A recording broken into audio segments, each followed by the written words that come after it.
Sorry, hey guys, I just got too immersed with this thing over here.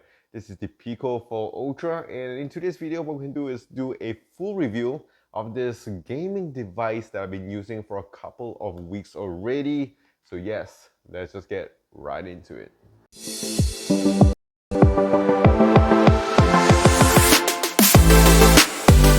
Okay guys, so here is what I have been using for a couple of weeks just to entertain myself and also just to experience what is it like to be in the VR world.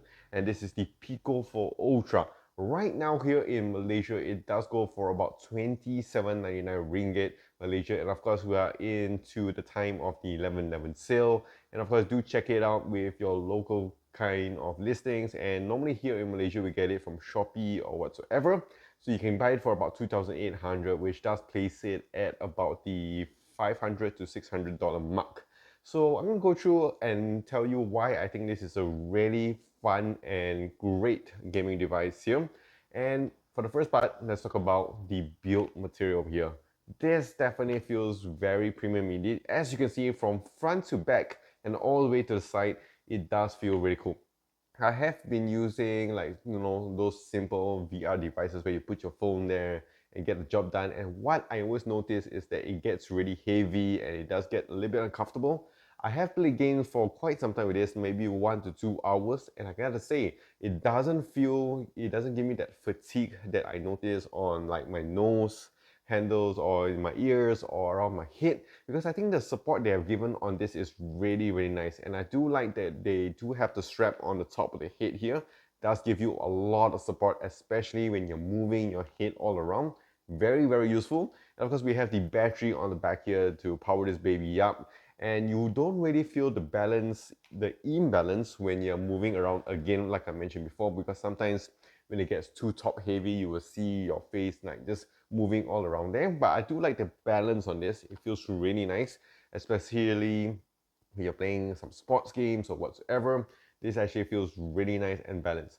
When we talk about the visuals here, I think this is really, really nice. I think this is one of the most fun things when it comes to VR. So a lot of times when I was actually using it for the first time, I thought that I was just looking through the lens, and I did have my plastic covers to actually, that I didn't remove it when I first got it here. So I was thinking like, how am I watching and looking around my surrounding as clear as I normally would? And I gotta say that the 32 megapixel cameras on both of these two lenses over here are really, really good and very, very accurate. And it does help a lot when it comes to sensing the depth of your surrounding here. And especially when you're just in your room and you want to just gauge of like see what's around you, or sometimes when you're playing some games and when you're out into the circle, you gotta see the things around you, the people around you. It does help a lot. And also when I'm looking at my phone, yes, you would see some of the lines, but actually the screen size and everything, the colors actually come out really, really nice. And I am actually very impressed with the cameras over here, with what you're seeing on the inside. And also if we talk about the audio quality as well, it's actually very, very decent. You get a full immersive sound when you're playing your games or when you're listening to like surrounding sounds around you. It does work really, really nice. And of course, it does help when it's super close to you, right at your ear, to give you that full immersive sound. It's not the same, I would say, as you would have like your in-ear earbuds or whatsoever, but it actually works really, really nice. So overall, the build quality and the lenses, what I'm gonna say here, feels really, really nice. And yeah, I think this is a really fun device to have. One of the things, of course, when it comes to VR is, of course, the games and availability of the games. I have just tested out some of the games that we have here. We have some like sports games like we have played on the Wii, like bowling, badminton, tennis, baseball, darts, and all that. I gotta say, it actually is super, super fun. I do like the fact that with the controllers here, it actually does give you a very, very fun experience because you are actually in the game rather than just playing it with a controller. And the reason why I say that is because the buttons that they have placed over here is actually very specific. So you can actually, like, you don't want to pick up an object, you can just twitch the controllers over here to actually give you that kind of picking motion here, which is really fun. And especially if you like playing games like tennis, you can throw the ball up, smack your racket on it, and also when you're playing some darts, it's not the best when it comes to the depth and the speed, but it's just pretty fun. Like, you want to play a fun game, It really works very nice. I have tried some first-person shooter games as well, some zombie shooter games and all that. It's actually really, really fun, and it does actually add to the whole immersive experience when it comes to VR here.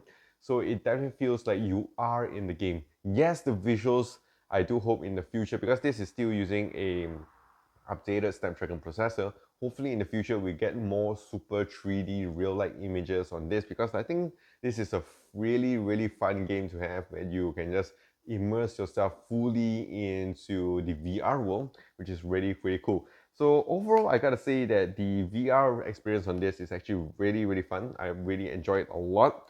And also the comfort on this, we have the padding here as well, which does give you some support, like I mentioned, on your nose or your eyes, especially when you're playing it for a long time. You don't really feel the heat on this, which is of course really cool, and you don't feel the weight on your eyes, which will give you fatigue on the long run. And also one more thing to highlight here is of course the battery when it comes to all these kind of electronic devices. So what I can say is that using this for about 3 to 4 hours, haven't had a lot of issues with it. Of course, if you're playing some games like your FPS and a lot of high intense graphic games, definitely that would kind of drain the battery more. But for what it is, I think for most people that are actually playing these games here over here, most of the time anyway, they're gonna play for like 8 hours or whatsoever. So I think about 3 to 4 hours is a good time for you to rest yourself, and that's the time where you can actually charge up the device.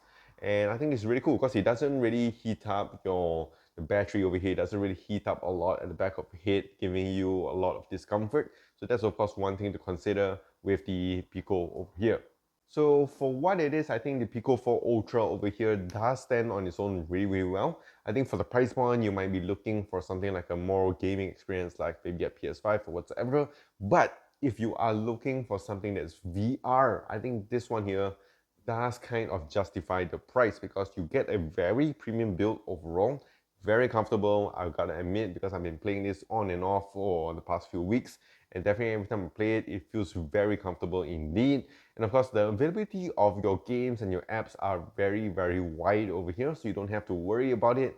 And of course, each game actually gives you a lot more things to play with, because sometimes they give you like just simple games, but I do like the fact that the games are super immersive, very, very fun, and definitely this is something to invest in, because I see it being used for longer purposes and more developers would actually come into this. So I think this is a really great device for the price point for about 2007. Okay, these are my thoughts and my opinions. Let me know what you guys think about this Pico 4 Ultra over here. And if you guys want to share your opinions, do so in the comment section down below. And if you guys enjoyed the video, do click the like and smash the subscribe button. I'll see you guys in the next one.